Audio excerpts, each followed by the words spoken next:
Le conditionnel passé est un temps composé. Il se forme à partir des auxiliaires être ou avoir conjugués au conditionnel présent plus le participe passé du verbe.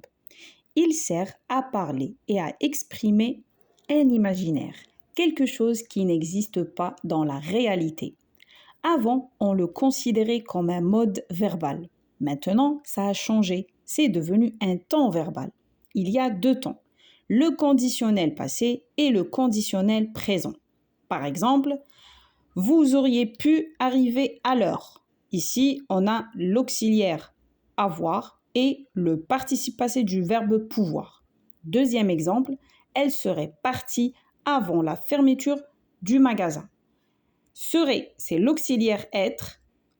Partie, c'est le participe passé du verbe partir. Attention, il faut penser à accorder en genre et en nombre le participe passé avec le sujet quand on conjugue avec l'auxiliaire être. On utilise le conditionnel passé dans 4 cas de figure. Nous avons la première situation pour une hypothèse qui n'est plus possible et non réalisée dans le passé. On utilise le si plus le plus que parfait plus le conditionnel. Par exemple, elle serait devenue une pianiste si elle avait persévéré. Serait est l'auxiliaire être, devenu le participe passé du verbe devenir. Situation numéro 2. Il sert très souvent à faire des reproches. Dans un tel cas, on utilise les verbes modaux, comme le verbe vouloir, pouvoir, falloir, valoir. Par exemple, il aurait mieux valu que tu gardes ce secret. Aurait, c'est l'auxiliaire avoir. Valu, c'est le participe passé du verbe valoir. Ensuite, troisième situation. Il sert aussi à exprimer des regrets, quelque chose que j'aurais aimé faire, mais je n'ai pas fait. Par exemple, j'aurais dû écouter mon intuition ce jour-là. Aurait, c'est l'auxiliaire avoir. Dû, c'est le participe passé du verbe devoir.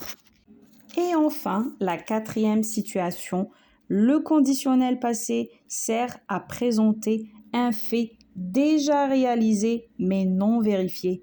On l'utilise dans la presse, les médias, les journaux, etc. Par exemple, les enquêteurs ont trouvé un indice important, mais le coupable aurait quitté le pays. Ont trouvé, c'est le passé composé et aurait quitté, c'est le conditionnel passé. Les enquêteurs ont trouvé un indice important, c'est la première info qui est factuelle, qui a été vérifiée par les journalistes. La deuxième partie, mais le coupable aurait quitté le pays, c'est une information non vérifiée. Nous sommes arrivés à la fin de notre leçon. J'espère qu'elle vous a plu. N'hésitez pas à liker, à partager et surtout à vous abonner. À très bientôt